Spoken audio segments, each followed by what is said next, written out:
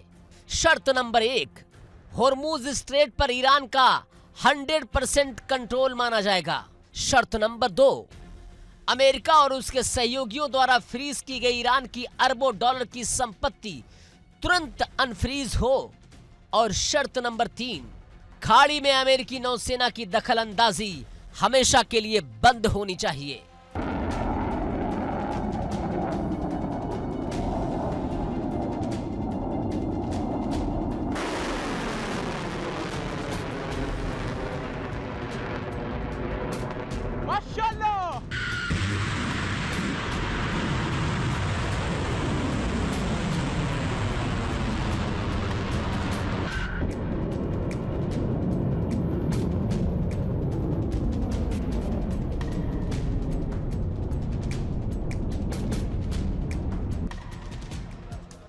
Hormuz वो पतली समुद्री रेखा जहां से दुनिया का 20% कच्चा तेल गुजरता है।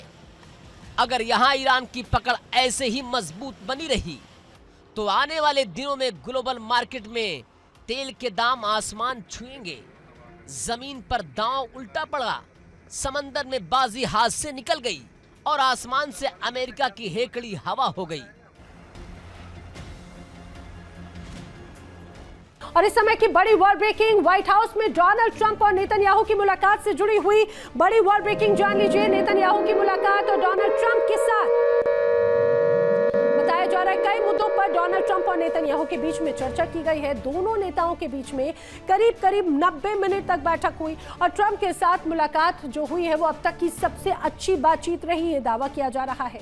बैठक पूरी तरह से आपसी सहयोग वाली रही, आपसी समर्थन वाली रही। ये इजराइल की तरफ से कहा गया है। हमारा लक्ष्य जो था वो ईरान परमाणु हथियार हासिल ना करने का था और ये हमारा साझा लक्ष्य अब सफल होता हुआ नजर आता है, नेतन्याहू का ये दावा है। ट्रंप से मुलाकात के बाद इजराइल के प्रधानमंत्री बेंजामिन नेतन्याहू ने ईरान को लेकर क्या-क्या कहा है, सुनिए। סיימתי עכשיו פגישה מצוינת עם הנשיא טראמפ. כשאני אומר מצוינת זה לא מן השפה אל החוץ. שיחה עם שותפות מלאה, עם תמיכה הדדית, עם הבנה על היעד המשותף להבטיח שלאיראן לא יהיה נשק גרעיני וגם יעדים אחרים. אחת השיחות הטובות ביותר שקיימתי עם נשיא ארצות הברית ידידנו דונלד טראמפ. היה שם גם כל הצוות הבכיר שלו, הצוות הבכיר שלנו, וגם כאן הייתה הזדמנות להחליף רעיונות וגם לתאם תאומים שהם חשובים לביטחון ולעתיד של מדינת ישראל. אני מכאן הולך יחד עם רעייתי שרה לטקס ההשכבה של ידיד נפלא שלנו, לינזי גרהאם. אני בטוח שאני מייצג כאן את כל אזרחי ישראל. और आइए बात करते हैं उस नए फ्रंट की जिससे खाड़ी देशों में खलबली मचा दी। ईरान अमेरिका तनाव के बीच अब यमन और सऊदी अरब के बीच में 2022 का युद्ध विराम तार-तार हो चुका है। सऊदी अरब ने यमन के होदेदाह और कामरान द्वीप पर भीषण एयर स्ट्राइक की, लेकिन इस दुस्साहस का अंजाम ऐसा होगा सऊदी ने कभी सपने में भी नहीं सोचा था। हुतियों ने कुछ ही घंटों के भीतर सऊदी के क्राउन ज्वेल यानी अरामको रिफाइनरी को धुआं कर दिया। जीजान में बिजली गुल है, लाल सागर में नाकेबंदी और अमेरिका बीच समंदर में बेबस नजर आता है। देखिए रिपोर्ट।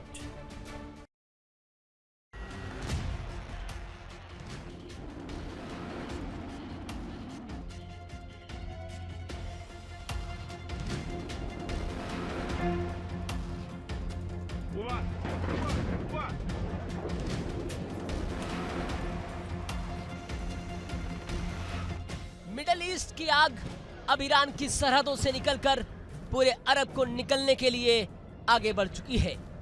यमन से लेकर रियाद तक और लाल सागर से लेकर फारस की खाड़ी तक बारूद का ऐसा भयानक बवंडर उठा है जिसने पूरे मिडल ईस्ट को थर्ड वर्ल्ड वॉर के मुहाने पर लाकर खड़ा कर दिया है।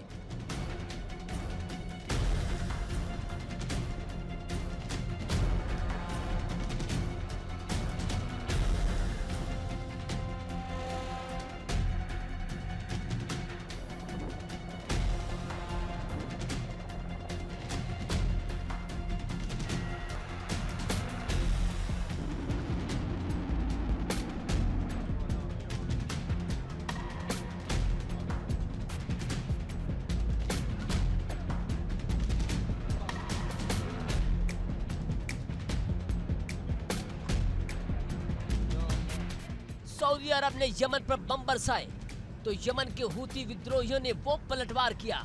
पूरी सऊदी हुकूमत दहल गई। हूतियों की बैलिस्टिक मिसाइलों और सुसाइड ड्रोन्स ने सऊदी अरब के जिजान में मौजूद अरामको की विशाल तेल रिफाइनरी और इंडस्ट्रियल सिटी को आग के गोले में तब्दील कर दिया। जिजान का बड़ा इलाका अंधेरे में डूब चुका और हूतियों ने ललकारते हुए साफ संदेश दे दिया कि सऊदी ने अपने लिए जहन्नुम के दरवाजे अब खोल लिए हैं।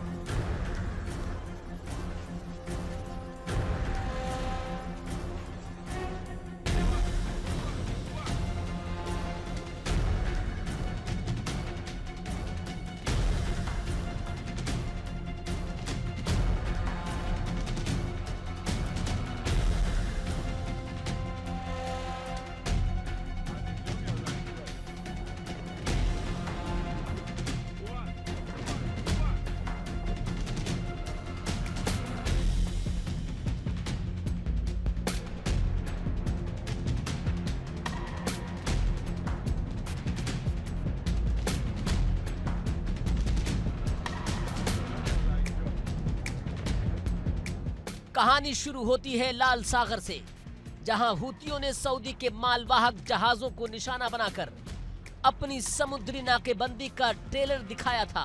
इस हमले से बौखलाए सऊदी नेतृत्व वाले गठबंधन ने यमन के हूती नियंत्रित बंदरगाह शहर होदेदाह पर विनाशकारी एयर स्ट्राइक कर दी। सऊदी लड़ाकू विमानों ने होदेदाह, कमरान द्वीप और सरकारी टेलीकॉम सुविधाओं पर बारूद की बारिश कर दी।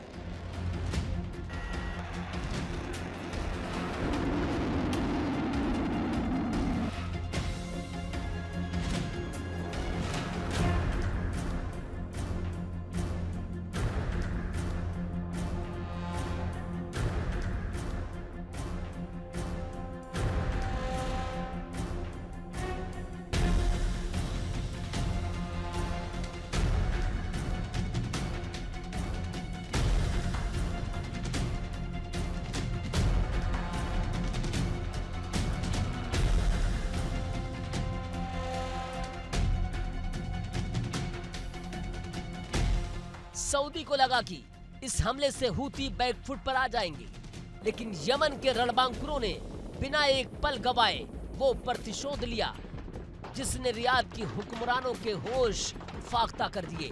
हूती विदेश मंत्रालय ने सीधे शब्दों में ऐलान किया, सऊदी ने तनाव के बदले तनाव की नीति चुनी है। अब उसका जवाब ऐसा होगा कि पूरी दुनिया कांपेगी।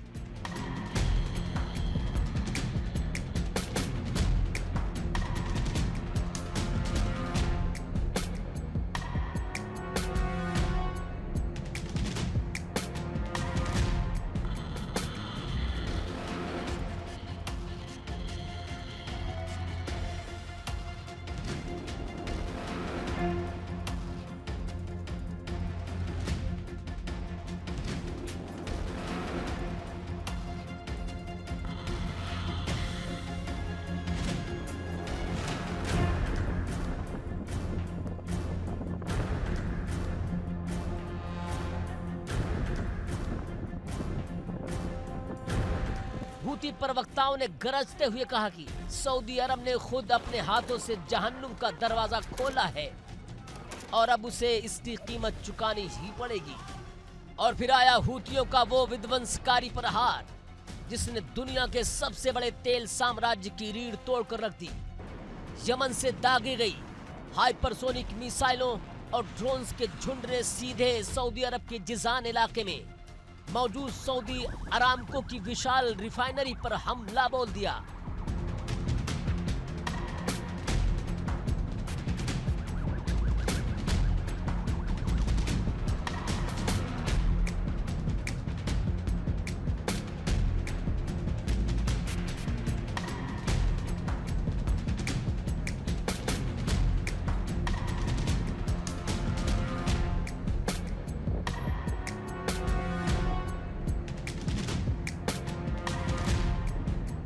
दावा है कि हूती मिसाइलें एयर डिफेंस को चकमा देती हुई सीधे अरामको के संवेदनशील हिस्सों और इंडस्ट्रियल जोन पर जा गिरी। धमाका इतना खौफनाक था कि जिजान शहर के बड़े हिस्से में तुरंत ब्लैकआउट हो गया।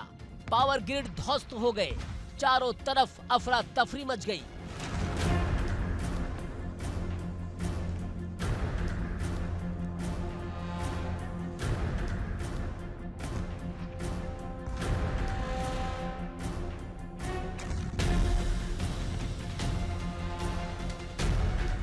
सऊदी हुकूमत इस तबाही पर चुप्पी साधे बैठी है, लेकिन जमीनी तस्वीरें गवाही दे रही हैं कि हूतियों ने सऊदी अरब की आर्थिक नस को काट दिया।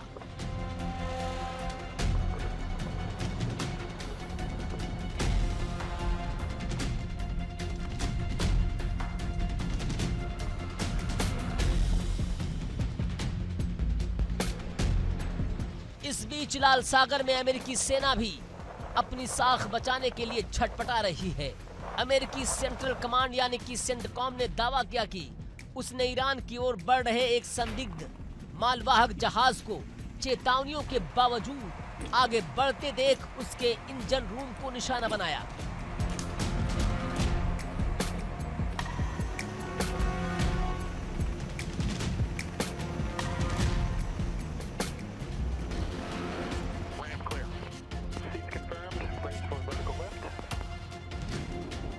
अमेरिकी प्रवक्ता कैप्टन टिम हॉकिंस के मुताबिक जहाज के इंजन को तबाह कर उसे ईरान पहुंचने से रोक दिया गया, लेकिन सच ये है कि अमेरिका जितने मोर्चे खोलने की कोशिश कर रहा है, समंदर में उसकी पकड़ उतनी ही ढीली पड़ती जा रही है।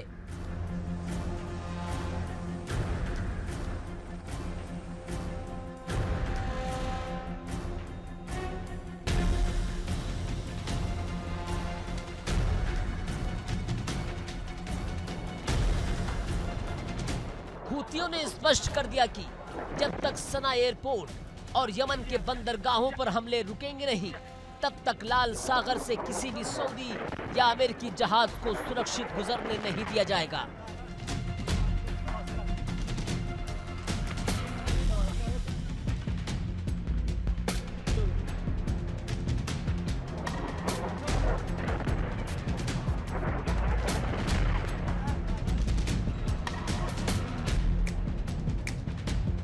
तो 2022 में हुआ सऊदी हुती सीजफायर अब इतिहास का हिस्सा बन चुका है।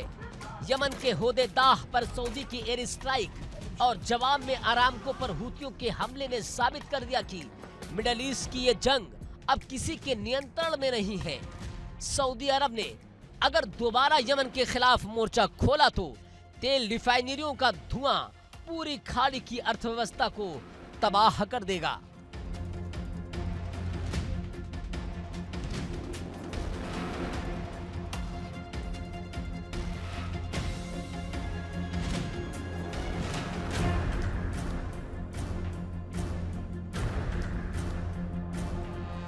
Bureau report, India daily 24x7।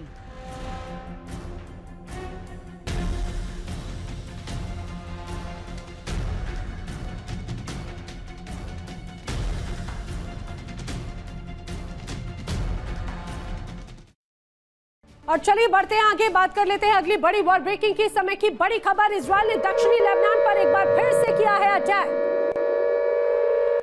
बड़ी वॉर ब्रेकिंग, दक्षिणी लेबनान के नबाती अल फोका में हमले की खबर है। इजरायली हमले से अब सीमा पर तनाव और भी ज्यादा बढ़ता हुआ नजर आ रहा है। जिस तरह से हालात हैं दक्षिणी लेबनान में, एक बार फिर से इजरायल की तरफ से अटैक किया गया है।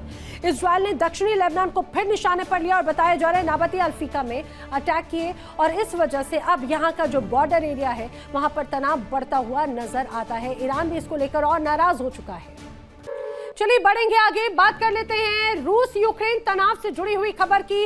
रूस पर यूक्रेन ने लगाया है बहुत बड़ा आरोप। इस समय की बड़ी वॉर ब्रेकिंग,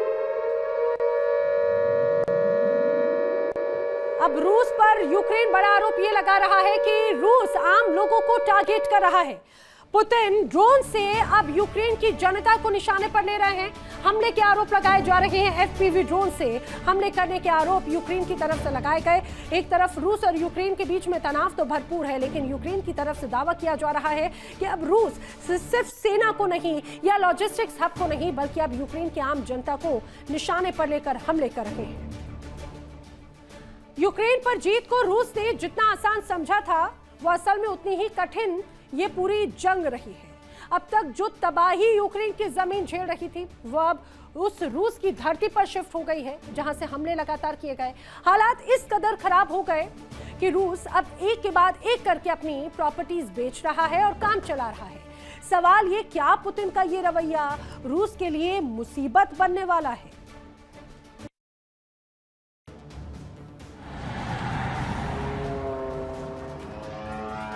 Пятая, блядь!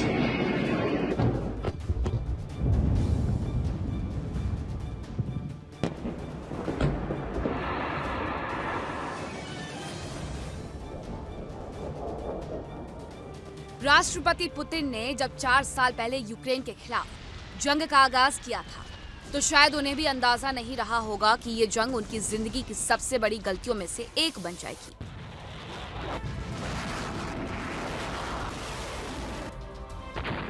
आज हालात ऐसे होते जा रहे हैं कि अगर आज भी यूक्रेन सरेंडर कर दे, तभी रूस को आर्थिक नुकसान से उबरने में लंबा वक्त लगेगा।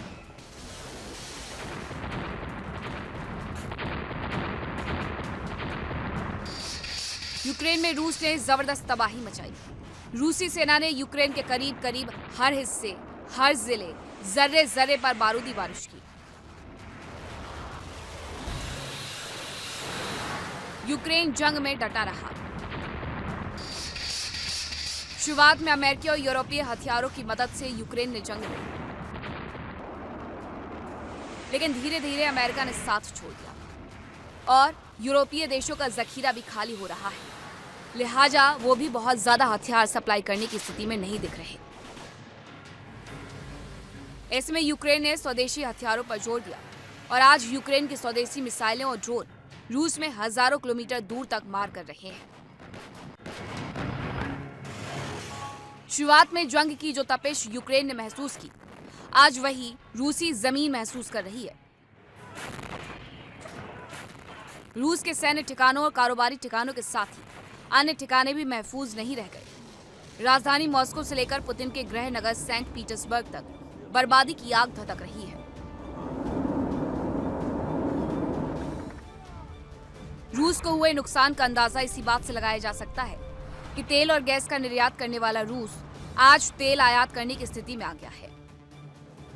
कई जगहों पर तो तेल भरवाने की सीमा ही तय कर दी गई है।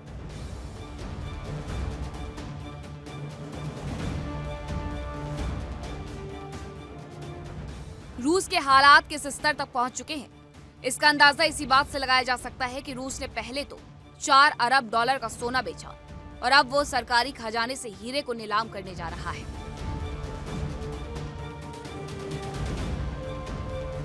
बताया जा रहा है कि क्रेमलिन में अब हीरो की नीलामी का फैसला किया है। इसके लिए रूसी सरकार की ओर से नोटिफिकेशन भी जारी कर दिया गया है। रूस के वित्त विभाग के अनुसार 9 सितंबर को मॉस्को में 2.16 ग्राम के हीरो की नीलामी की गई।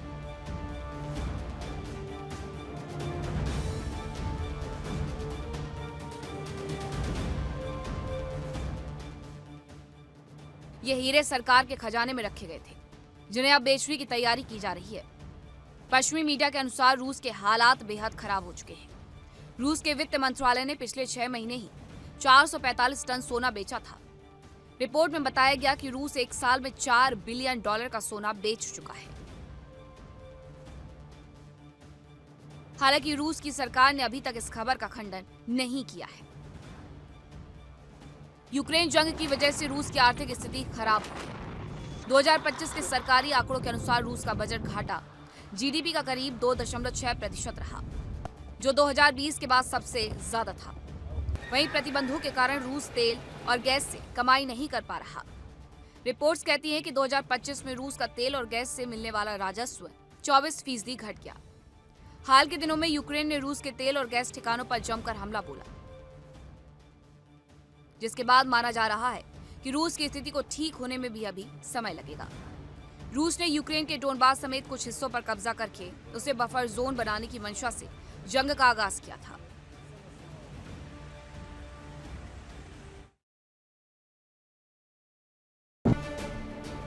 और इस समय की बड़ी वर्ल्ड ब्रेकिंग, बहरीन में अमेरिकी बेस पर ईरान ने एक बार फिर से किया है बड़ा अटैक।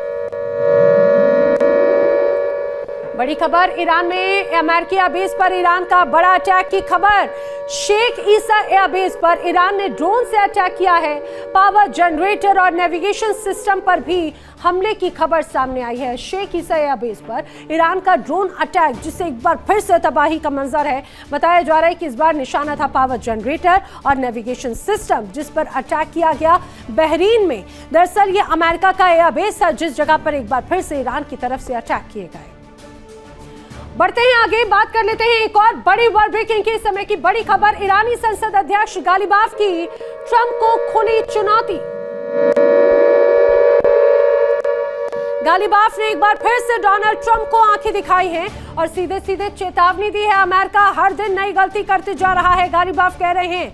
गालिबाफ ने यह भी चेताया कि गलतियों को अब नजरअंदाज ईरान नहीं करने वाला, अब सबक जरूर सिखाया जाएगा। केशम द्वीप पर आम नागरिकों के घरों पर हमले किए गए, ये सरासर बर्दाश्त नहीं किया जाएगा, इसका जवाब जरूर दिया जाएगा। गाजा को लेकर डोनाल्ड ट्रंप ने एक बार फिर से बड़ा दावा किया है। गाजा को लेकर डोनाल्ड ट्रंप ने क्या दावा किया? दरअसल डोनाल्ड ट्रंप कह रहे हैं गाजा में शांति की दिशा में अहम कदम उठाए जा रहे हैं। हथियार छोड़ने को अब हमास तैयार हो चुका है, डोनाल्ड ट्रंप ने बड़ा दावा किया। डोनाल्ड ट्रंप ने तो यहां तक कह दिया कि हमास और दूसरे हथियारबंद गुटों के बीच में समझौता हो गया है। गाजा में शांति कैसे स्थापित होगी? डोनाल्ड ट्रंप एक अलग तरह का राग छेड़ रहे हैं। ईरान भले ही मिडिल ईस्ट में जीतता दिख रहा हो, अमेरिका और इजराइल भले ही जंग में हारते दिख रहे हो, भले ही ईरान अपने प्रॉक्सी संगठनों के दम पर अमेरिका जैसे सुपर पावर को आंखें दिखा रहा हो, लेकिन अब उससे भी एक बड़ा झटका लगा है। कैसे, दिखाते हैं आपको इस रिपोर्ट में।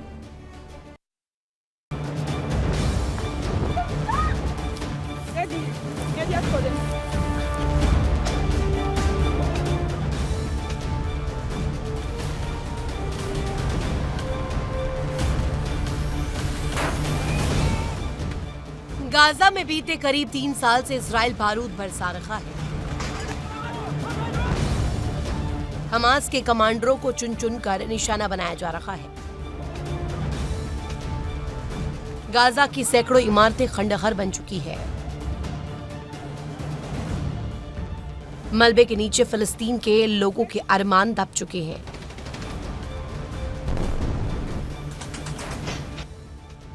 जबरदस्त तबाही और हजारों लोगों की मौत के बाद अब आखिरकार गाजा में शांति लौटने की उम्मीद जगी है, और ये उम्मीद ईरान के लिए बड़ा झटका साबित हो सकती है। राष्ट्रपति ट्रंप ने दावा किया कि गाजा में मौजूद हमास और दूसरे सशस्त्र संगठन अब हथियार डालने को तैयार हो गए।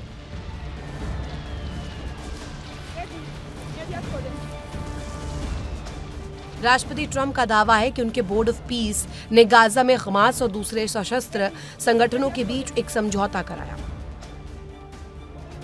इसके तहत ये संगठन अपने हथियार पूरी तरह डाल देंगे। इसके साथ ही गाजा से इजरायली सेना धीरे धीरे पीछे हटने लगी। दरअसल 7 अक्टूबर 2023 को हमास ने इजराइल पर एक जोरदार हमला किया। तब से ही गाजा की फिजाओं में बारूद की गंध ऐसी घुसी कि अब तक नहीं निकल पा रही है। लेकिन अब राष्ट्रपति ट्रंप के मुताबिक गाजा में मौजूद हथियारबंद संगठन अब हथियार रखने और लड़ाई बंद करने को तैयार है। ट्रंप के मुताबिक ये समझौता कई चरणों में लागू होगा और इसके साथ ही इजरायली सेना भी धीरे धीरे गाजा से पीछे हटेगी।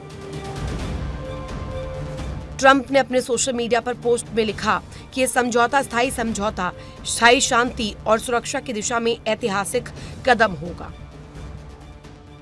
इसके अलावा गाजा में नई फिलिस्तीनी सरकार बनेगी। ट्रंप ने दावा किया कि फिलिस्तीन सरकार बोर्ड ऑफ पीस के साथ मिलकर काम करेगी और आम फिलिस्तीनियों के लिए शासन करेगी। राष्ट्रपति ट्रंप ने हमास के निरस्त्रीकरण को इजराइल की सुरक्षा के लिए बड़ा कदम बताया। ट्रंप ने पोस्ट में कहा कि गाजा अब इजराइल पर हमले करने वाले ठिकाने के रूप में इस्तेमाल नहीं होगा। पश्चिमी मीडिया की रिपोर्ट के मुताबिक हमास का कहना है कि मध्यस्थ देशों और बोर्ड ऑफ पीस की जिम्मेदारी होगी कि वो ये सुनिश्चित करे कि इजराइल भी समझौते की सभी शर्तों का पालन करे। मीडिया रिपोर्ट्स के मुताबिक गाजा में एक इंटरनेशनल स्टेबलाइजेशन फोर्स बनाई जानी है जो 3 अहम जिम्मेदारियां निभाएगा। ये नई फिलिस्तीनी पुलिस फोर्स को ट्रेनिंग देगा, इजरायली सेना की वापसी के दौरान सुरक्षा व्यवस्था संभालेगी और हमास के हथियारों और गाजा की सुरंगों को तबाह कराने की प्रक्रिया की निगरानी करेगी। खबरों के मुताबिक गाजा को पूरी तरह असैनिक बनाने की प्रक्रिया 200 से 300 दिन तक चल सकती है। इसके बाद नए फिलिस्तीनी प्रशासन के तहत गाजा में शासन व्यवस्था स्थापित करने का प्लान है। इस बीच हमास के वार्ता प्रतिनिधि मंडल के सदस्य गाजी हमाद ने कहा कि संगठन तभी समझौते पर अमल करेगा जब इजराइल भी अपनी सभी जिम्मेदारियां पूरी करेगा। हमास की ओर से साफ कहा गया है कि अगर इजरायली सेना की वापसी में देरी हुई या समझौते की शर्तों का पालन नहीं किया गया तो हमास भी किसी कदम को लागू नहीं करेगा।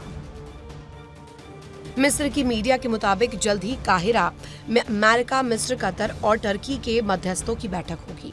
इसमें संघर्ष विराम के दूसरे चरण और समझौते को लागू करने की रूपरेखा पर चर्चा होगी। हमास के हथियार रखने के लिए तैयार होने को इजराइल की बड़ी जीत माना जा सकता है, यानी अब इजराइल की सेना का पूरा फोकस हिजबुल्लाह की ओर हो सकता है।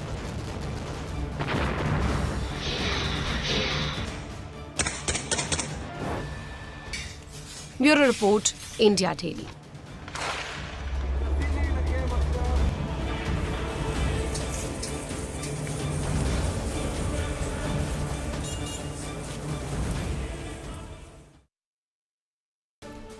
और आइए बढ़ते हैं इस समय की बड़ी वर्ल्ड ब्रेकिंग की तरफ। इस समय की बड़ी खबर, इजरायल ने हिजबुल्लाह की सुरंग को किया है पूरी तरह से तबाह।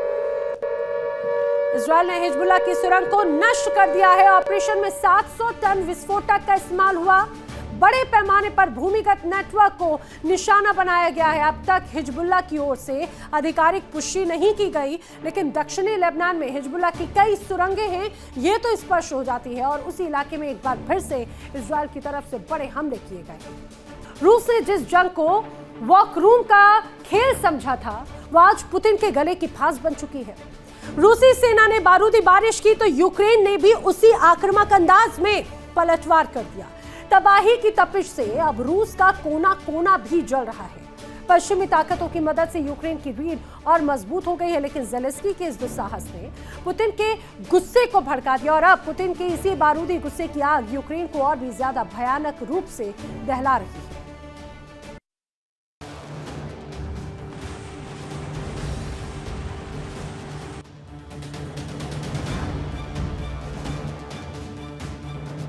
ज़ेपोरिज़िया में गाइडेड बमों से हमला, कीव पर मिसाइल अटैक, ओडेसा पर भी तबाही। ये नाम और हालात चंद शहरों के, लेकिन पूरे यूक्रेन में हालात लगभग एक जैसे ही हैं। पुतिन का क्रोध लगातार बढ़ते जा रहा है और गुस्से की ये आग आज यूक्रेन के लोगों पर कहर बनकर टूट रही है।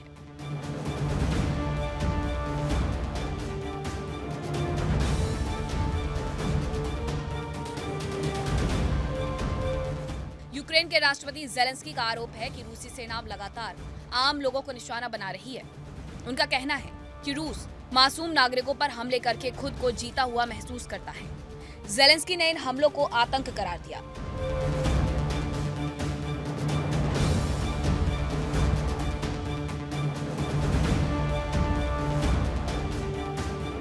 ज़ेलेंस्की के अनुसार चेरनिहिव में एक सुपरमार्केट और ज़ेपोरिज़िया पर हुए हमलों में कई लोग प्रभावित हुए। ज़ेलेंस्की के अनुसार रूसी सेना ने ज़ेपोरिज़िया पर गाइडेड बमों से हमला किया। ज़ेलेंस्की का दावा है कि एक हफ्ते में रूस ने यूक्रेन के खिलाफ करीब 1700 ड्रोन और 1600 से ज्यादा गाइडेड बमों से हमला किया। इसके अलावा करीब 100 मिसाइलें भी दागी गई, जिनमें आधी से ज्यादा बैलिस्टिक मिसाइलें थी।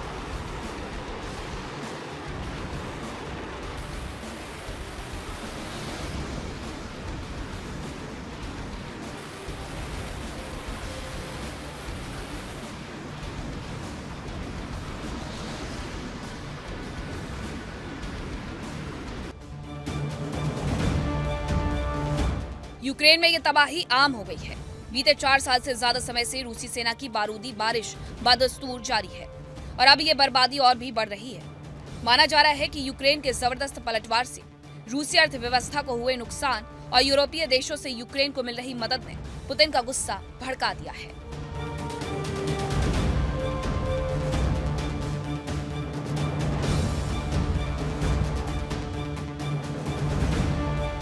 रूस के हमलों के बीच यूक्रेन के मददगार तैयार हैं। ब्रिटेन ने एक बार फिर यूक्रेन को लगातार मदद देने का भरोसा दिया। ब्रिटेन के नए पीएम एंडी बर्नहैम ने यूक्रेन को 100% और अटूट समर्थन देने का वादा किया।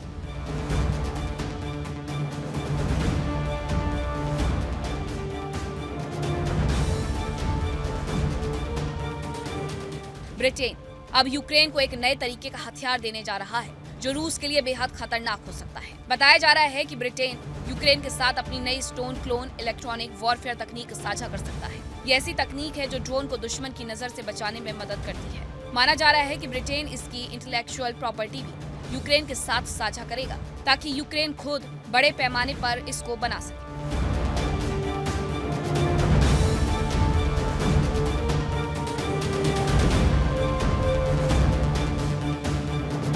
ब्रिटेन के नए पीएम बर्नहैम ने पूर्व प्रधानमंत्री कीर स्टारमर की तारीफ की। उन्होंने कहा कि यूक्रेन के लिए उनका समर्थन भी उतना ही मजबूत है जितना स्टारमर के समय था।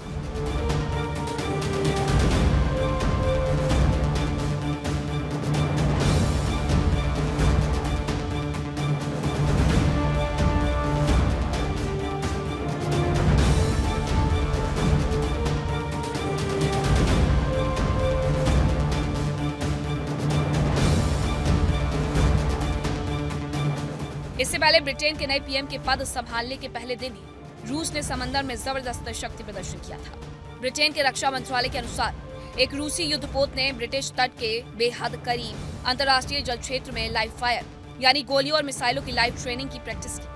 बताया जा रहा है कि रूसी युद्धपोत न्यूट्राशिमी ने प्लायमाउथ शहर से करीब 74 किलोमीटर दूर अंतर्राष्ट्रीय समुद्री क्षेत्र में ड्रिल की।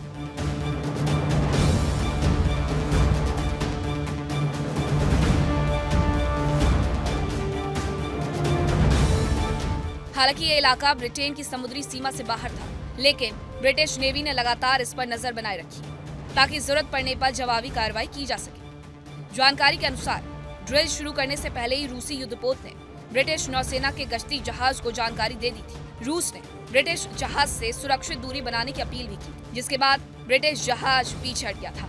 करीब आधे घंटे तक ये लाइव फायर अभ्यास चला।